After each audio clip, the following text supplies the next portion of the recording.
أعوذ بالله السميع العليم من الشيطان الرجيم. بسم الله الرحمن الرحيم. الحمد لله رب العالمين، والعاقبة للمتقين ولا عدوان إلا للظالمين، والصلاة والسلام على عبده ورسوله محمد وعلى آله وصحبه ومن اتبعهم بإحسان إلى يوم الدين. Të dashur dhe nderuar vëllezër të pranishëm në këtë xhami, vazhdojmë me këto kuvende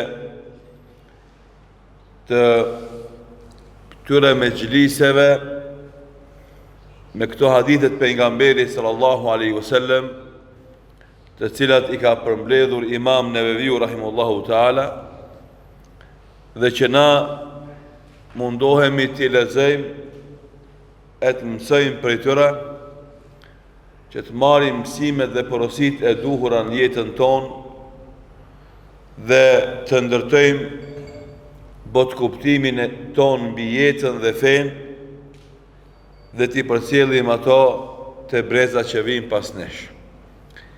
Jemi në librin Riyadus Salihin, kopshti I burrave të devotshëm, libër I shkruar nga një prej kolosëve të Islamit, dietarëve të mëdhej, I cili ndonë se jetoi shkurt, por la pas vete një trashëgimi të madhe akademike, nga e cila përfiton I gjithë ummeti Islam tash e shumë shekuj.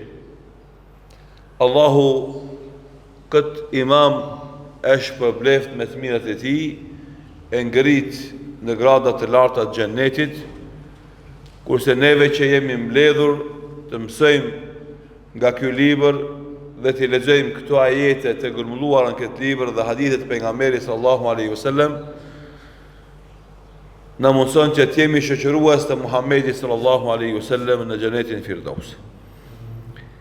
Jemi në kapitullin që flet për detyrat dhe obligimet e qytetarit musliman karshi pushtetarit musliman, raport I cili ndërtohet mbi dëgjimin dhe bindjen karshi pushtetarit musliman kur ai urdhëron në gjëra të mira, dhe se në momentin kur ai urdhon në mëkat, atëherë ky pushtetar musliman as nuk dëgjohet, as nuk bindet njeriu ndaj tij. Jemi në hadithin e dytë në këtë kapitull, hadithin 664 me radhë që nga fillimi I librit, ku Imam Neveviu rahimahullahu taala thot: An Abdullah ibn Umar radiyallahu anhuma qal: Kunna idha bay'na Rasulullah sallallahu alaihi wasallam ala as-sam'i wat-ta'a yaqulu lana fi ma istata'tum, muttafaqun alayh. Thot Abdullah ibn Omeri radiallahu anhuma, kur I jepnim besën dhe bënim marrëveshje me pejgamberin sallallahu alaihi wasallam për dëgjim dhe bindje, Muhamedi sallallahu alaihi wasallam na thoshte në gjërat që keni mundësi t'i bëni. Këtë hadith e transmeton Imam Buhariu dhe Imam Muslimi në dy sahihet e tyre. Shifni tani, ajo që djen ndoshta na kaloi pa e përmend, është se Imam Neveviu rahimahullahu taala, pasi e solli hadithin e parë për të cilin kemi folur shumë mejlise, e solli këtë hadith të dytë për me tregu se të gjitha marrëveshjet që I ka njeriu me Zotin, me Allahun subhanahu wa taala, edhe me pejgamberi sallallahu alaihi wasallam, edhe me pushtetarët musliman, ndërtohen mbi parimin e mundësisë. Sepse nëse njeriu ka shi Zotit dhe Muhamedi sallallahu alaihi wasallam ka obligime dhe detyra në përputhje edhe brenda kornizave të mundësisë së tij psikofizike, atëherë I njëjti rregull vazhdon edhe me pushtetarin musliman. Kuptimin që një pushtetar musliman kur e obligon një qytetar musliman me një detyrë, në momenti që ai s'ka mundësi me realizu bie obligimin e tij, ashtu sikurse bie kur e urdhon Allahu i Madhëshëm dhe s'mund të më realizojë. Për me kuptue atë që kemi treguar në sqarimin e ajetit kuranor në fillim të këtij kapitullit, se respekti dhe nderimi i pushtetarit musliman është i ndërlidhur ngushtë me respektin dhe bindjen ndaj Allahut të Madhërisëm dhe pejgamberit sallallahu alaihi wasallam. Pra nuk është respekt i ndarë nga respekti ndaj Allahut dhe pejgamberit sallallahu alaihi wasallam në kuptimin e burimit të legjitimitetit.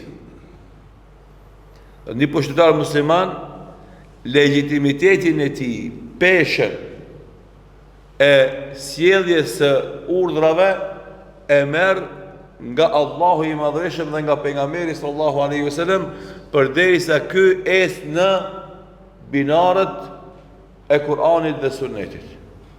Në momentin që ky pushtetar nuk është në ato binare, nuk ka legjitimitet ndaj qytetarit musliman për t'i sjell urdhra dhe ndalesa. Që këtë definicion që thash tash është esenca e problemit dhe diskutimeve të mëdha që bëhen në botën islame karshi kësaj problematike. Sa na muslimanët e kemi detyrë dhe obligim ju bind një pushtetarit i cili deklarativisht është musliman, ama realisht nuk qeveris me islam. As nuk e merr pushtetin nga islami, e as e ka breng dhe qëllim të ngrit islamin me pushtetin e tij. E qartë? Edhe. Pse s'është e qartë kjo?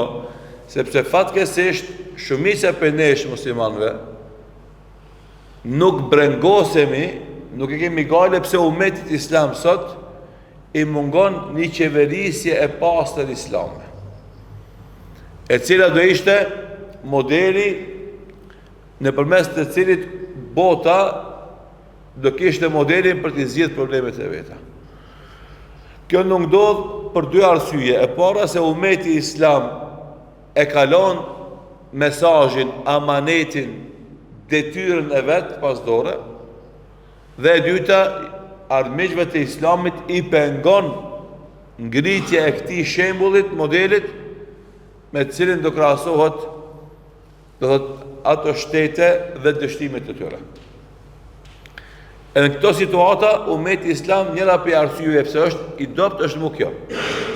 Sepse pushtetarët e shteteve muslimane nuk e marrin pushtetin nga sheriati islam, e as e kanë ngale me ngrit sheriatin islam.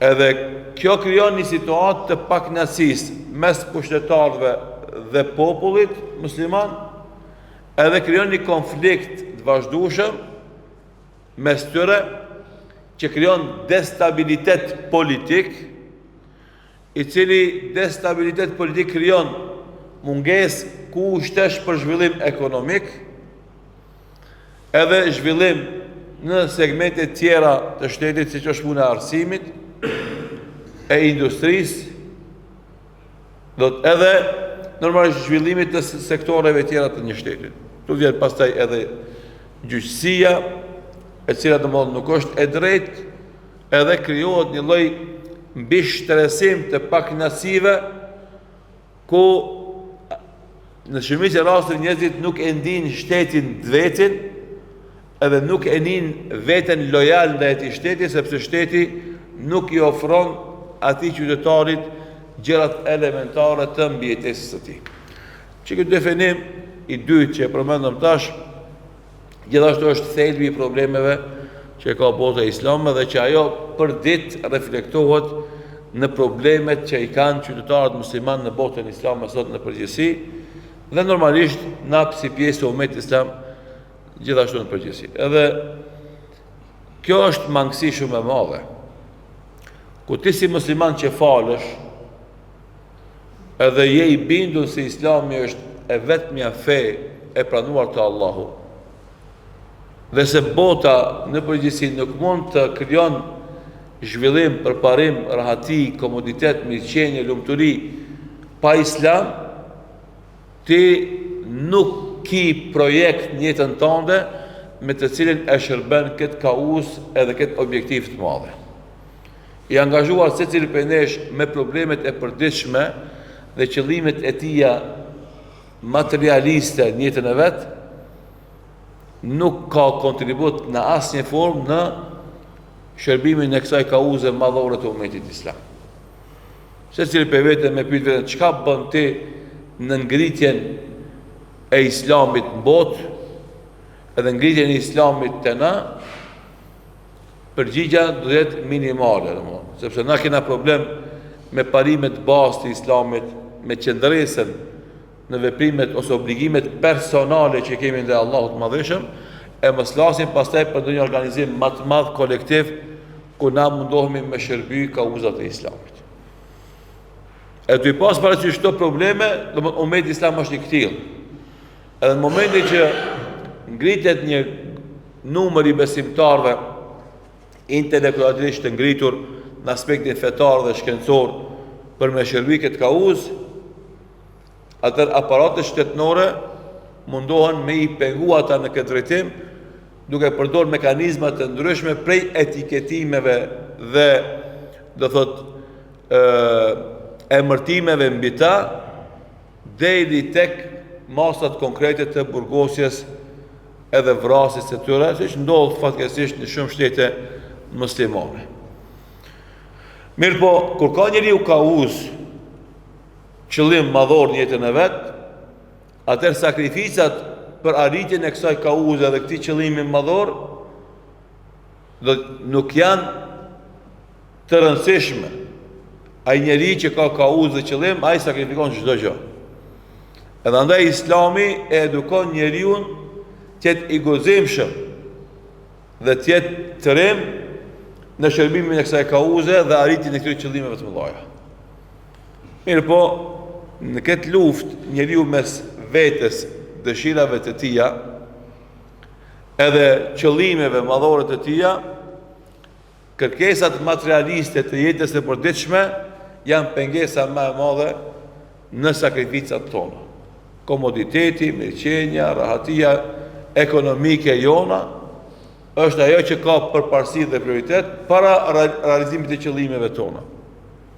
Edhe gjithë na sfidohemi çdo ditë a do jap në përparësi punës nga e cila kemi fitime materiale dhe ajo ne na jep mirëqenie, apo objektivave, qëllimeve tona fetare, të cilat mundën me na pengu ndoshta në arritjen e mirëqenies tonë ekonomike, mirë po na ofrojnë mirëqenie shpirtërore edhe pozitë të lartë të Allahu subhanahu wa taala.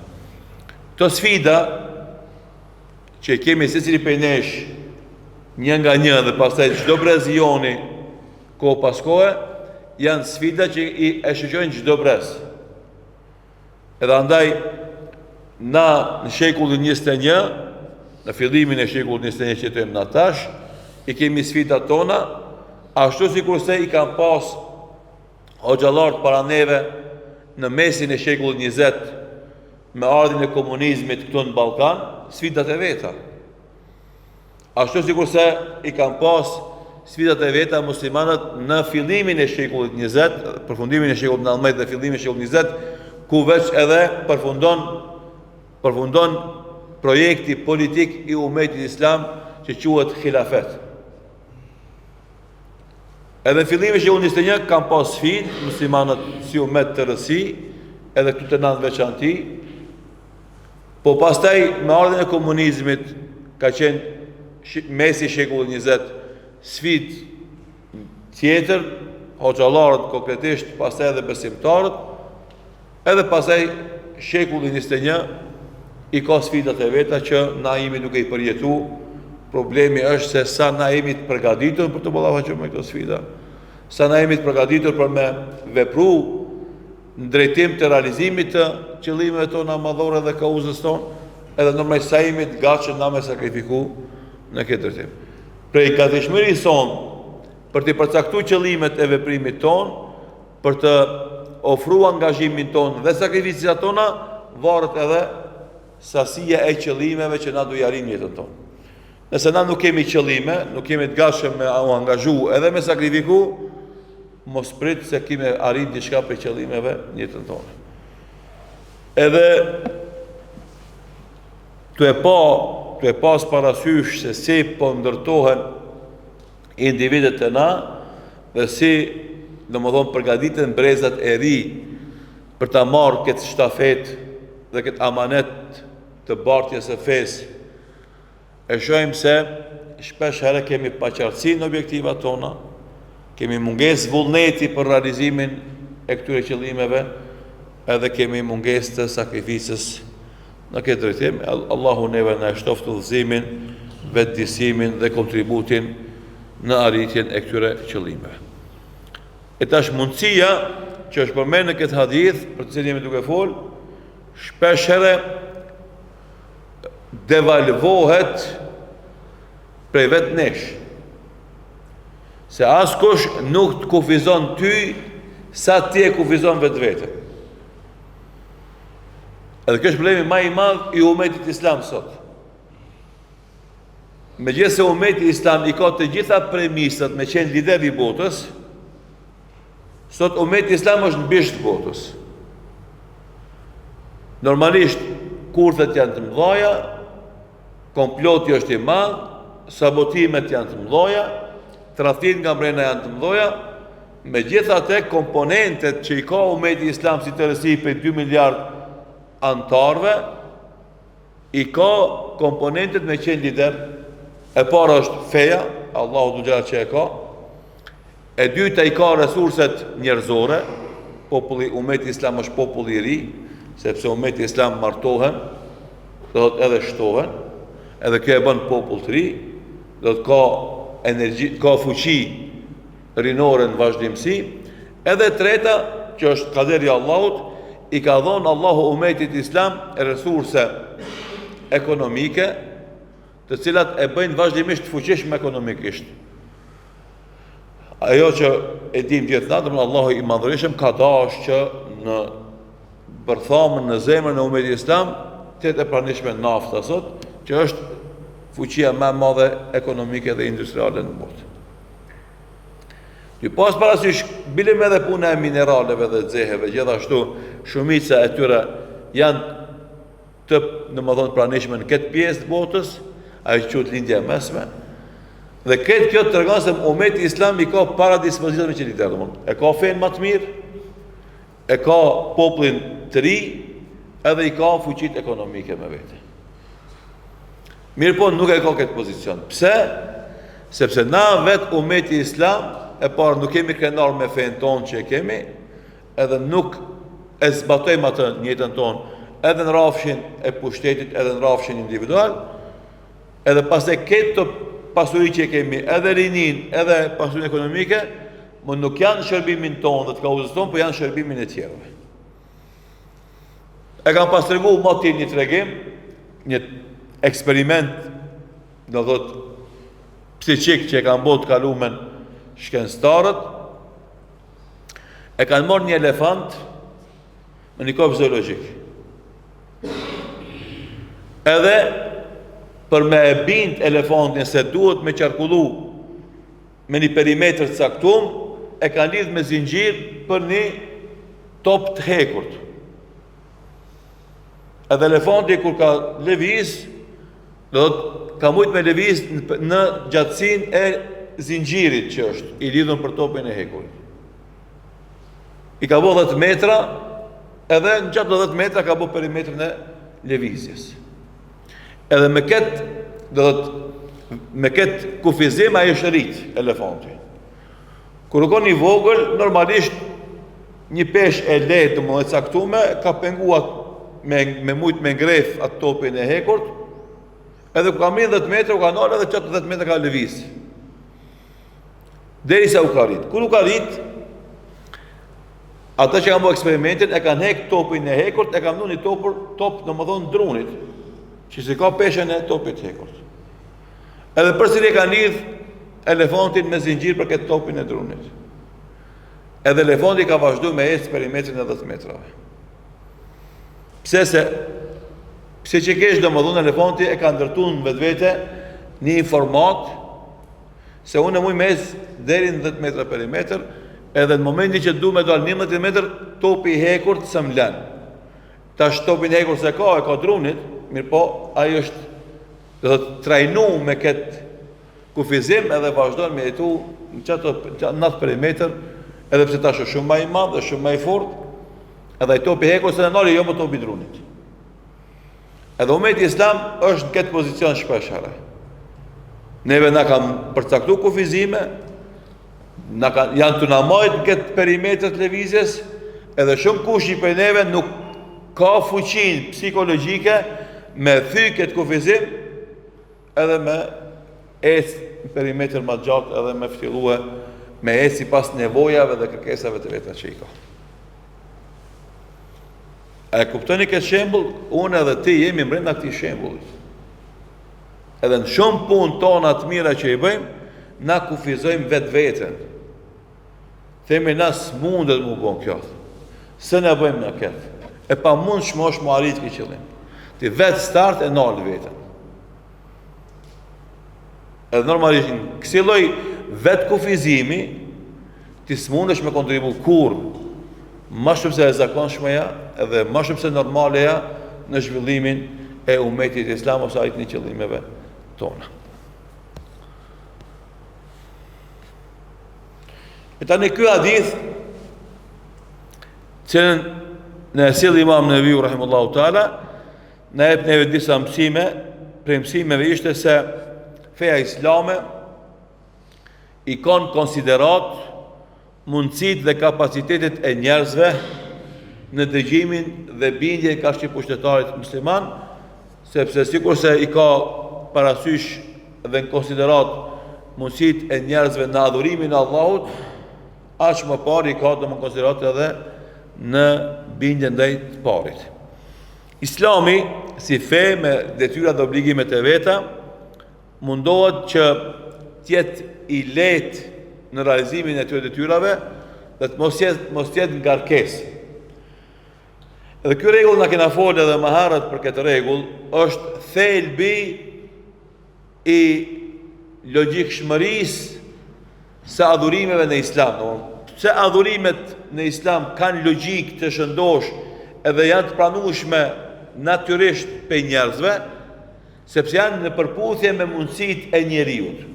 Andaj çdo jo musliman që e pranon Islamin nuk gjen vështirësi në asnjë adhurim për adhurimet e Islamit. Bile është interesant, këtu ka një paradoks. Për shembull, një jo musliman ose një jo muslimane që e pranon Islamin, kur asnjëherë për te nuk është problem i fal 5 kohë namaz gjatë ditës. Për një musliman tradicional, fatkeqësisht e thotë unë kam babën musliman, e kam haxhi babën, edhe sikur se shohin në familjet tona, shpesh herë na e kemi, domethënë pranishme se të një pjesë e madhe e muslimanëve tonë është problem me fal 5 vakte namaz. E tash vjen ky jo muslimani që ka pranuar Islamin, jeton me një musliman tradicional. Edhe ai falet, e ky muslimani tradicional nuk falet rregullisht. E thot, tja jebe musliman, thot po. Unë musliman, edhe babë musliman, edhe babë gjyshi musliman. Bile me din krenohet. Shumë rregull, pse s'falesh? Ba thot, dhe falë namazet tje. Ka vakt jam i ri. Une, se jam konë musliman, as babë, as gjysh se kom pas musliman. Mirë po, kam lezu për Islamin, edhe jam binë se Islami është feje vërtet, edhe kam pranuar Islamin. Edhe për gjërave që kam mësuar nga Islami është se në momenti që ti e pranon Islamin, duhesh mi fal 5 kohë të namazit. Edhe une, domethënë, kam fillu mi fal, s'kam ditë kur mu fal, s'kam ditë kur me marr abdes, asken se kam po të fal familjen teme dhe rrethin tem. Mirë po, prej ditës që jam bërë musliman, unë e kur se la namazin. E tash, cili është Islami sakti, jemi apo joti? E kjo është paradoksi më i madh, domethënë që është i pranishëm sot. Të keq kuptimi i njerëzve të Islamit, unë jam musliman edhe e çka ke për Islamit, ajo është punë tjetër. E çka dësha me thonë, pse të ki jo musliman që më momentin që pranon islamin e kuptoj se namazi është obligim dhe i ri gati, edhe kur njerëz sot është vështirë me fal namazin. Sepse islami do detyrat e veta fetare që jep njeriu janë përputhje me mundësitë e njeriu. Me gjithë. Nuk është e lehtë veç për ti që ki islamin tradicionalisht pranishëm në jetën tonë. Por për secili njeri, namazi, agjërimi, zeqati, haxhi dhe këto obligime tjera janë të lehta sepse janë përputhje me mundësitë e tija. Edhe andaj ky komponent i mundësisë të zbatimit të urdhave fetare, këtë rast edhe të urdhave të pushtetarit musliman, pejgamberi sallallahu alaihi wasallam përmendi fi ma stata'tum në gjëra që mund t'i bani. Sepse këtë çka është lidhje me fen është e mundshme të realizu edhe në momentin që dikush nuk ka mundësi me realizu në një formë, i ofrohet alternativa ose forma tjetër për të realizuar. Gjithashtu, ky komponent i mundësisë është përmend edhe një rast tjetër, tregon Jarir ibn Abdullah al-Bajali radhiyallahu anhu, i cili thot bayatu Rasulullah bayatu an-nabiy sallallahu alaihi wasallam ala sam'i wa ta'a falaqanani fi ma istata'tu wa nusha li kulli muslimin. Thot edhe unë kur ja dhash besën pejgamberit sallallahu alaihi wasallam se do e ndëgjoj atë dhe do i bindem atij, më mësoj dhe më tha ta vendoj këtë kusht në gjërat që mund t'i bëj. Dhe unë pastaj tha ja dhash besë gjithashtu Muhamedit sallallahu alaihi wasallam se do e këshilloj çdo musliman. E ky hadith me këtë shtesë është ajo që sot i mungon umetit islam. Këshill dhënia të tjerëve, me dhon këshill të tjerëve. Islami këtë gjë neve na jep. Ti me mësu islamin për vete, po, me praktiku islamin vetë ti, po, ama dhe mi këshillu tjertë. Këtë mirë që ta ka dhonë Zoti ty me nda me tjertë, mos me majtë veç për vete. Edhe problemin më të madh prej problemeve që ka me islam e ka dhe këtë, se ka qasje individualiste dhe subjektive ndaj islamit, edhe mjaftohet vetë për vete. Une, për shembull, babi e bo, valla une falna për vete. E gruaja jote, desh në të falë, desh me të falë. E fëmia jote, desh në të falë, desh me të falë. E tash ti nëse ja don të mirën vetës dhe falësh, a të njëjtën të mirë si ja do gruas tonë, të çfarë njeri jeti? Njëtën të mirë si ja do fëmijës tanë, çfarë njeri jeti? Po flas për rrethin e ngushtë. Pse? Sepse këtu fillon procesi i realizimit ose zbatimit të këtij rregulli, këshilla ndaj çdo muslimani. Nëse ti njerëzve më të afër njeh që i kije, nuk je gatshëm mja përhap këto të mira që ti i kije, atë si ka mundësi me dalë për këtij rrethi të parë. Kjo ato të tjerë s'keme pas gojë edhe më hiç. Edhe andaj Jarir ibn Abdullah al-Bajali radhiyallahu anhu edhe këtë mesazh i kanë dhënë besën pejgamberit sallallahu alaihi wasallam për të ndëgjuar dhe për të bind, po edhe për një gjë tjetër, edhe për ta këshilluar çdo musliman. Edhe sikur se na gjërat që i bëjmë nga Islami, që ja këshillojmë tjerëve, që ja rekomandojmë tjerëve, që ja mësojmë tjerëve, që ja tregojmë tjerëve, që ja mësojmë tjerëve, çfarë do shterimi përdor? Atëre do kishte ndryshime shumë të mëdha në jetën tonë. Dhe normalisht këtë drejtim na kemi shembuj të mirë, po janë të rrallë. Shumë se njerëzve domethënë janë mjaftohen me vetveten e vet. Pse se ku më di çka të thotë, po në thuaj çka doje. Ku më di si ta kthem, po ta kthej si doje. Ti nuk hub në asnjë rast. Nëse ti i thu dikujt hajde as po çosh aty mu fal me neva, a çka do le thoje ti sup? Hub ai. Ama nëse i thu një herë as po çosh mu fal me neve, për zdyti për sëri as po çosh mu fal me neve, për stretje për skatër, për 5-6, ai një ditë ka mu çu mu fal me ty. Ama nëse asnjë as i thu, pikpyetja çota e mu fal me ty. Edhe na kemi nevojë pas krenarisë tonë me islamin, që është pjesë identitare dhe rëndësishme jona, na duhet me qenë edhe aktiv në thirrje njerëzit në vlerat e Islamit. Edhe kjo neve edhe në ngrit pozitën të Allahut, po edhe të njerëzit. Se secili njeri që na do bëhemi shkak për udhëzimin e tij, ka me ta ditë për nderë ta jetën. Edhe kur s'ka me ta harru. Edhe për kemi qenë mirënjohës ndaj teje dhe falendrues ndaj teje. Edhe normalisht e kundërt të kemi qenë e kundërt. Nëse dikush ti e ke shok ngushtë edhe kur si ke thon falu edhe ai s'është fal kur s'ka me ta harru këtë tradhti që ti ja ke vënë atij. Ki jetu me të 20 vjet, 30 vjet kur s'ka thon falu. Edhe ai vdes shkon te Allahu pa namaz. Kur dash para Allahut e kam thonë hak lipi prej teje. Si ka mundsi 20 vjet, 30 vjet shok, ti e fal vazhdimisht, asnjëherë s'm ke thonë mu falu. Ose ndaj prindit. Ka më thonë fëmija, çfarë prindi je ti që kur s'm ke kërku prej me mu fal, ose gruaja për burrit. Edhe kundër të burri për gruaja kështu më radh. Andaj të mundohemi që këto të mira që kena marrë nga feja Allahut xhat ti përhapim brenda familjes sonë, brenda fisit ton, brenda lagjeve ku jetojmë na, që të përhapen këto vlerat e mira dhe normalisht të shtohet mirësia, shpërbimi dhe bekimet e Allahut në jetën tonë. Koha që keshim disponim na përfundoj, vazhdojmë inshallah taala aty ku mbet në mësimet e ardhshme duke lutur Allahun të na jep të dobishme dhe vepra të mira, të na jap sinqeritet në fjalë dhe vepra, dhe ashtu si na ka bashkuar në këtë mejlis me këto hadithe të pejgamberit sallallahu alaihi wasallam. Allahu i madhëshëm na bashkoft me Muhammedin sallallahu alaihi wasallam në jannatul firdaus. Wallahu ta'ala a'lam. Sallallahu ala Muhammedin wa akhir da'wana alhamdulillahi rabbil alamin.